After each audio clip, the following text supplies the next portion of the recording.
안녕하세요. 오늘 영상의 서머리부터 말씀드리겠습니다. 바쁘신 분들은 이것만 숙지해 주셔도 조금 도움이 되실 것 같습니다.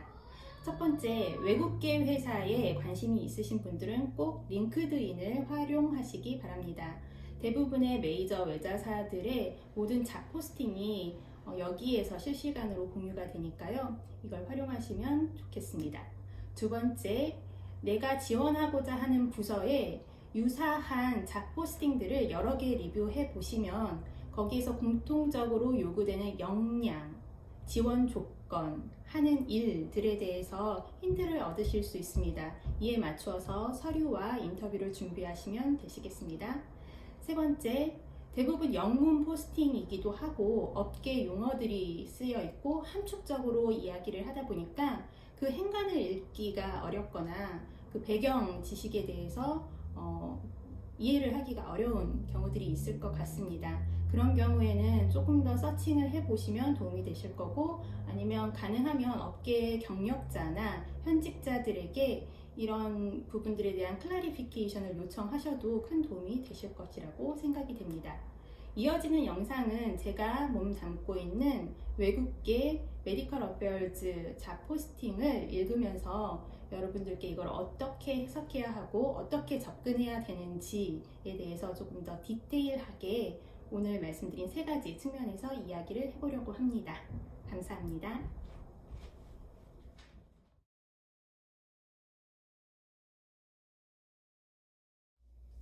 안녕하세요. 닥터 Y입니다. 오늘은 제가 몸담고 있는 글로벌 제약회사 의학부에 대해서 이야기를 하려고 합니다. 특별히 링크드인에 지금 나와 있는 실제 잡 포스팅을 같이 리뷰하면서 의학부에 대한 이해도나 의학부 직원을 어떤 리퀘어먼트를 가지고서 요구를 하는지에 대해서 좀 함께 살펴보려고 합니다. 링크드인은 거의 모든 글로벌 제약사의 포지션들이 포스팅이 되는 사이트니까요. 구직하시는 분들, 특히 의학부에 관심 있으신 분들이나 글로벌 제약사, 글로벌 회사에 관심 있으신 분들은 링크드인을 활용을 하시면 도움이 되시리라고 생각이 됩니다. 제가 오늘 찾은 잡 포스팅은요, 여러 개를 리뷰했는데 이게 제일 간단했어요. 그리고 저랑 상관없는 회사이기도 하고, 그래서 여기에 있는 잡 포스팅을 라인 바이 라인으로 한번 같이 읽어보도록 하겠습니다. 첫 번째 썸머리입니다. 의학부의 메디컬 어드바이저를 뽑는데요. 이 어드바이저 롤은 맡은 치료 분야에 대한 의학부의 인사이트와 전략을 제공하는 역할이다. 그리고 내부, 외부, 고객과의 협력을 통하여서 브랜드 전략과 잘 맞는 의학부 전략을 수립하고 실행한다 라고 쓰여 있습니다. 이건 굉장히 빅픽처에 대한 이야기니까 한번 읽고 넘어가시면 될 것 같고요. responsibility, 무슨 일을 하는 포지션인가에 대한 설명입니다. 의학부의 전문가로서 담당하고 있는 치료 분야에서 의학부의 전문가로서 역할을 한다. 그래서 과학적인 이해와 지식도가 높아야 한다라는 뜻이겠죠. 다음, 내부 직원들에게 의학부의 의견을 전달하는 대표자가 된다. 그래서 메디컬 어페어즈의 어떤 그래도 대표할 수 있는 리더십을 가진 포지션이다 라고 이해하시면 되겠고요. 그 다음은 담당 치료 분야에 잘 맞는 전략을 세운다.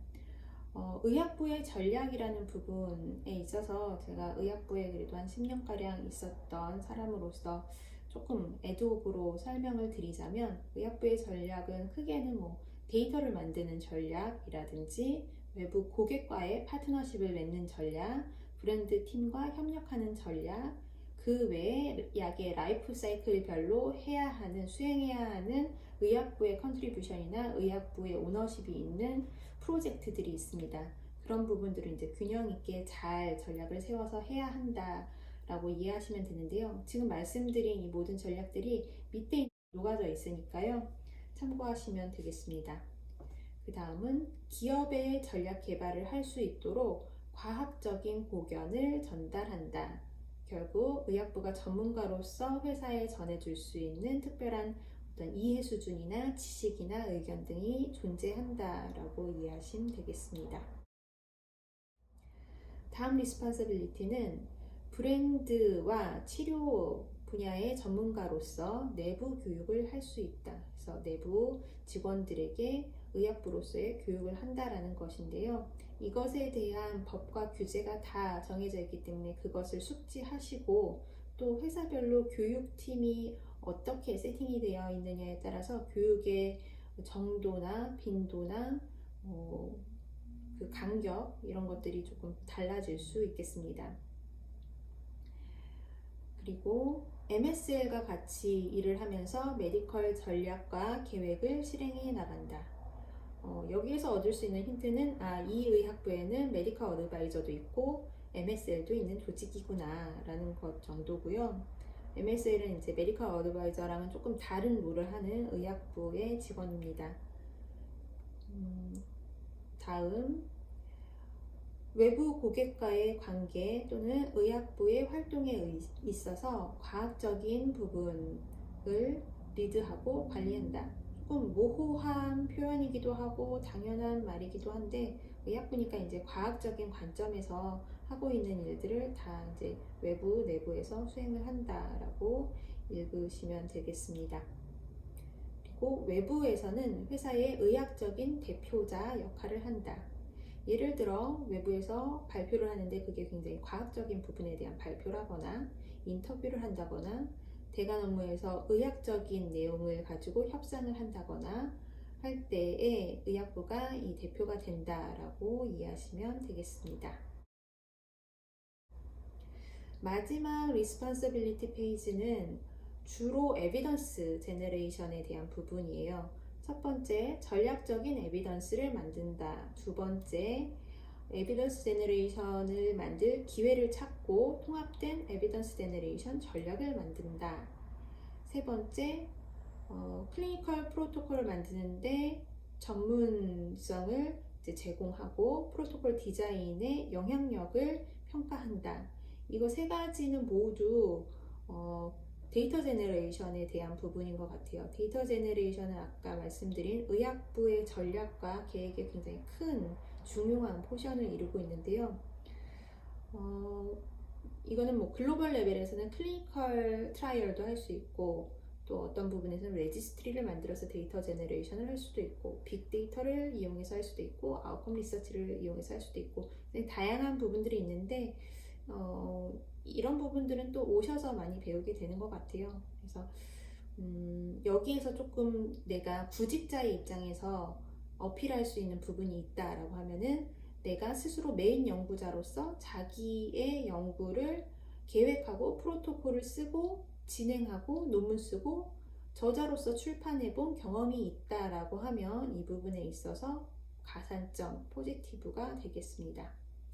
이 다음 연구자 주도 연구 IIS에 대해서 이제 메디컬로서 오버사이트하고 메디컬 인풋을 제공한다라는 부분인데요.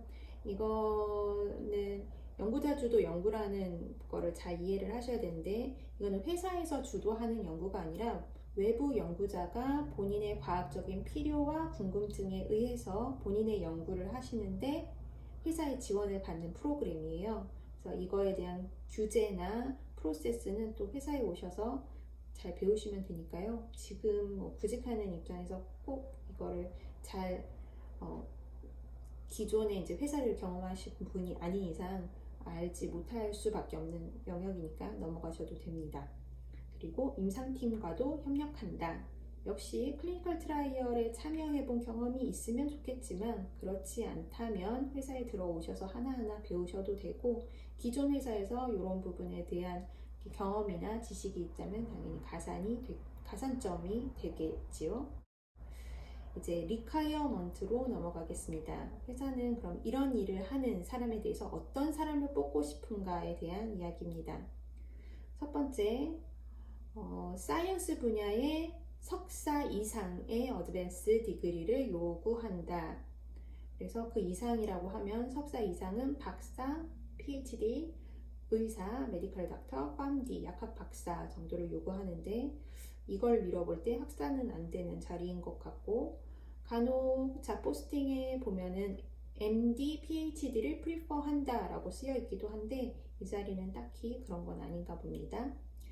그 다음 치료 분야나 질환에 대해서 경험이 있거나 아니면 다른 제약회사에서 해당 분야의 경험이 있으면 prefer 된다, 더 좋겠다 라는 것이고요. 세 번째, 환자 진료 경험이 1년 혹은 2년 이상이거나 회사 경력으로는 한 5년 정도 최소 있었으면 좋겠다 라고 쓰여 있습니다.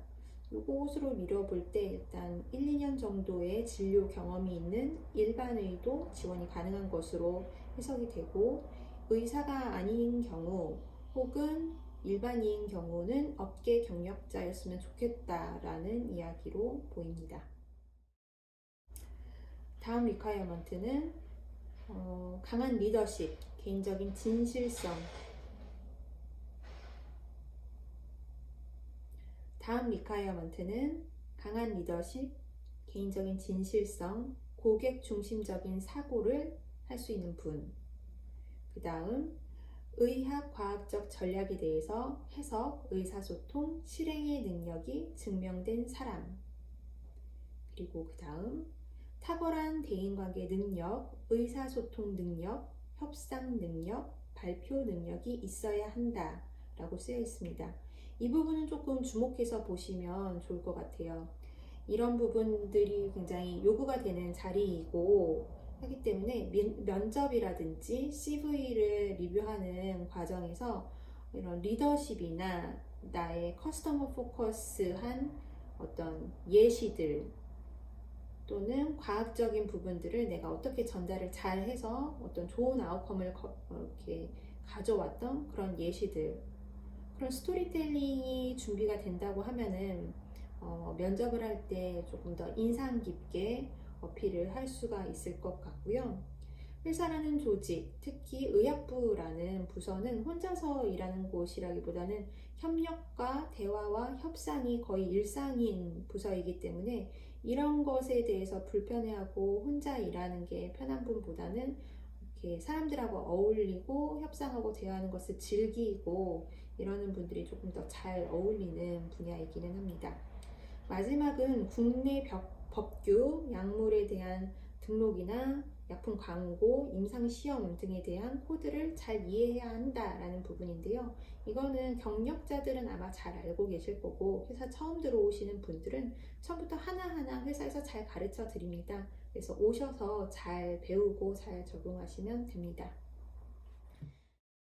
짧은 잡 포스팅을 가지고 오늘 같이 읽어보았는데요. 도움되셨기를 바라고 혹시 궁금한 부분이 있으시면 댓글로 남겨주시면 제가 답변 드릴 수 있는 부분들에 대해서 최대한 답변 드리도록 하겠습니다.